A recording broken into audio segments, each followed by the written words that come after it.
Story 1: The Faceless Man. Sarah was a night nurse at a small, rural hospital known for its serene atmosphere and outdated facilities. It was a quiet job, and Sarah appreciated the peacefulness of the night shift.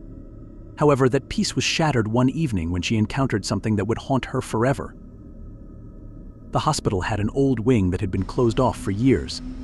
It was a relic of the past, with its peeling wallpaper and dusty floors. Sarah had been instructed to check on this area occasionally, but she always avoided it due to its unsettling atmosphere. One night, as she was making her rounds, a sudden power outage left the hospital in darkness. The backup generators kicked in, but the lighting was minimal, casting eerie shadows across the hallways. Sarah was making her way to the old wing when she heard a soft, eerie sound almost like a whispering breeze. The sound grew louder, accompanied by faint, shuffling footsteps. Nervous, Sarah approached the old wing, her flashlight flickering as she moved. As she entered the wing, the air grew colder, and the sense of dread deepened. The old wing was even more unsettling in the dim light. Sarah's footsteps echoed through the empty halls, and the shadows seemed to dance on the walls. She made her way to the old patient rooms, her flashlight illuminating the dust-covered beds and outdated medical equipment. Suddenly, she saw a figure standing at the end of the hallway. It was a tall, slender man dressed in old-fashioned hospital attire. His face was obscured by the darkness, but Sarah could see that his face was disturbingly smooth, like a featureless mask. The figure's eyes were hollow, and a chill ran down Sarah's spine. She called out to the figure, but he did not respond. Instead, he began to move towards her, his steps slow and deliberate. Sarah's heart pounded in her chest as she backed away, but the figure continued to advance. The shadows seemed to stretch and twist around him, making him appear even more ghostly. Desperate to escape, Sarah turned and fled down the hallway. The shuffling footsteps followed her, growing louder and more urgent. She reached the exit of the old wing and slammed the door behind her, panting heavily. The footsteps ceased, and the silence that followed was deafening. Shaken, Sarah reported the encounter to her supervisor, but they dismissed it as a result of stress and fatigue. However, Sarah was certain she had seen something beyond explanation. Over the following weeks, she experienced strange occurrences. Items moved on their own, strange noises filled the halls, and she often felt as though she was being watched. One night, while working alone in the hospital, Sarah heard the whispering breeze again. The sense of dread returned, and she knew she had to confront whatever was haunting the old wing. She returned to the old wing, her flashlight trembling in her hand. The figure was gone, but the atmosphere was thick with an oppressive presence. Sarah ventured deeper into the old wing, her flashlight illuminating the ghostly remains of the hospital. As she approached the old patient rooms, she noticed something peculiar: a set of footprints in the dust leading to one of the rooms. The room was empty, but as Sarah stepped inside, she felt an icy hand grasp her shoulder. She spun around, but there was no one there. The air grew colder, and the shadows seemed to close in around her. The whispering breeze became louder, and the faceless figure reappeared at the end of the hallway. Sarah fled from the old wing, leaving the hospital behind. She never returned to that part of the hospital again, and she resigned from her job shortly after. The faceless man remained a haunting memory, a reminder of the inexplicable and terrifying forces that can lurk in the most unexpected places. Story 2: The Ghost of the Forgotten Cabin. David was an avid camper and outdoorsman, always seeking new adventures in the wilderness. One summer, he decided to explore an old, forgotten cabin deep in the woods. The cabin was rumored to be haunted, but David, ever the skeptic, was determined to debunk the myths. The cabin was located far off the beaten path, accessible only by a rugged trail. When David arrived, he found the cabin to be in a state of disrepair, with broken windows and rotting wood. Despite its dilapidated appearance, David was excited to explore. He set up camp inside the cabin, making himself comfortable by the fireplace. As night fell, David lit a fire and settled in with a book, enjoying the crackling flames and the solitude of the forest. The cabin was silent, except for the occasional rustle of leaves outside. Around midnight, David heard a faint knocking sound coming from the walls. At first, he dismissed it as the cabin settling or perhaps an animal outside, but the knocking grew louder and more insistent. It sounded like someone or something was trying to get in. David's curiosity got the better of him, and he decided to investigate. He grabbed his flashlight and began to search the cabin. The knocking continued, growing louder and more rhythmic. David searched every room, but found nothing out of place. As he was about to give up, he noticed a hidden trapdoor beneath a rug in the main room. The door was old and rusted, and David hesitated before prying it open. The trapdoor led to a dark, narrow cellar. David descended the stairs, his flashlight illuminating the damp, musty space below. The cellar was filled with old, rotting furniture and broken crates. In the corner, David saw a large, covered object. He approached it, pulling away the dusty cover to reveal an old, ornate mirror.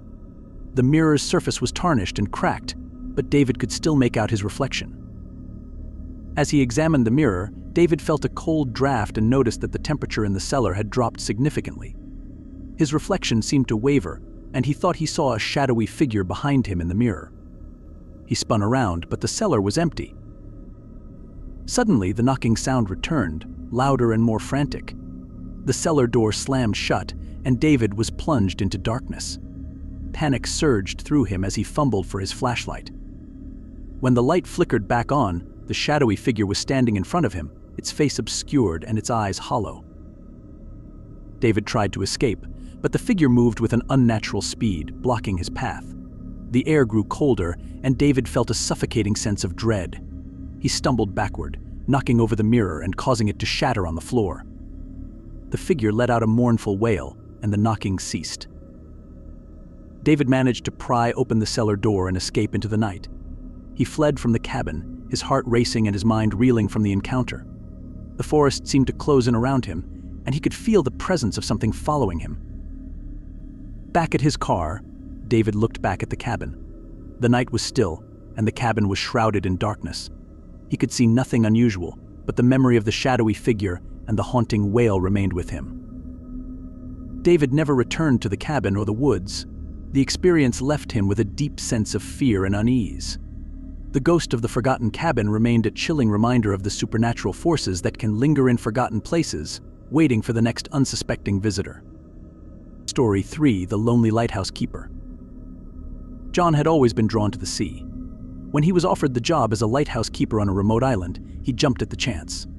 The position promised solitude and a steady routine, something John had longed for after years of chaotic city life. The lighthouse was perched on a rugged cliff, its beam cutting through the night sky to guide ships safely. The island was isolated, accessible only by a small boat, and the nearest town was hours away. John felt a sense of peace as he settled into his new role, maintaining the lighthouse and ensuring the light remained operational. The first few weeks went smoothly. John followed his daily routine, keeping the lighthouse clean, monitoring the light, and making log entries. The isolation was exactly what he had hoped for, with only the occasional visit from a supply boat breaking the monotony. One evening, as a storm approached, John prepared for a long night. The wind howled, and the waves crashed against the cliffs. The storm intensified, making the lighthouse beam struggle against the darkness. John was alone, but he found comfort in the lighthouse's sturdy walls and the rhythmic sound of the storm outside. As the night wore on, John heard strange noises, soft, echoing cries that seemed to come from the storm itself. He dismissed them as the wind playing tricks on his ears. But the cries grew louder and more distinct, sounding almost human. Unease settled over him. But he continued his duties, trying to focus on the lighthouse's operations. In the early hours of the morning, the storm reached its peak. The lighthouse shook with each gust of wind, and the cries became more urgent. John decided to investigate, hoping to find the source of the unsettling sounds. He made his way to the lower levels of the lighthouse, where the sound seemed to be coming from. The lower levels were dark and damp, filled with old equipment and storage supplies. John's flashlight flickered as he descended the stairs, the cries growing louder with each step. He reached the basement, where he found a large, rusted door. The door was partially ajar, and the cries seemed to emanate from beyond it. John hesitated before opening the door. The cries were now mixed with what sounded like desperate, pleading voices. He pushed the door open and stepped into the room. The air was freezing, and a chilling draft swept through the space. The room was filled with old, forgotten equipment in crates, but there was no sign of the source of the cries. As John moved deeper into the room, he noticed a small wooden chest in the corner. The chest was old and weathered, with intricate carvings that seemed to glow faintly in the dim light. The cries grew more intense as he approached the chest. He felt a cold sweat break out on his forehead as he opened the lid. Inside the chest was an assortment of old, faded photographs and letters. John picked up one of the photographs and felt a shiver run down his spine. The photo showed a group of people standing in front of the lighthouse, their faces etched with fear. One of the figures was a man who looked strikingly similar to John. As he examined the photographs, John heard a loud crash behind him. He spun around, but the room was empty. The cries had stopped, replaced by an oppressive silence. He felt an overwhelming sense of dread and decided to leave the basement. He quickly closed the chest and made his way back upstairs. The storm raged on, and John's nerves were frayed. He felt as though he was being watched, and the eerie silence in the lighthouse only heightened his anxiety. As he climbed to the top of the lighthouse, he noticed something strange, a shadowy figure standing on the cliff below. John's heart raced as he watched the figure. It was tall and indistinct, blending into the darkness of the storm. The figure seemed to be staring directly at him, and John could feel its gaze piercing through him. The lighthouse beam swept over the figure, but it disappeared each time the light passed over it. Desperate to understand what he was seeing, John grabbed his radio and attempted to contact the mainland. His calls for help were met with static, and he realized that the storm had knocked out the communication systems. He was completely isolated. The shadowy figure reappeared, now closer to the lighthouse. John felt a sense of impending doom as he watched it move towards him. The cries from earlier resumed, echoing through the storm and filling the lighthouse with a haunting, mournful sound. Unable to bear it any longer, John retreated to his quarters and locked the door. He tried to calm himself, but the cries and the shadowy figure outside were relentless. The storm continued to batter the lighthouse, and the entire structure seemed to be vibrating with fear. As dawn approached, the storm finally began to abate. The cries and the shadowy figure vanished with the storm, leaving the lighthouse in an eerie, oppressive calm. John emerged from his quarters, exhausted and shaken. He checked the lower levels again, but the wooden chest and its contents were gone. The room was empty, as if nothing had happened. John's time at the lighthouse was marked by the haunting experience. The storm and the shadowy figure remained a mystery, and the photograph of the fear-stricken faces continued to haunt him. The loneliness of the lighthouse became a constant reminder of the supernatural forces that lurked in the shadows, waiting to make their presence known. John left the lighthouse shortly after the storm, never to return. The experience had left him with a deep sense of unease and a newfound respect for the unknown. The lighthouse, with its dark secrets and eerie encounters, became a symbol of the unsettling forces that can exist in the most isolated and forgotten places.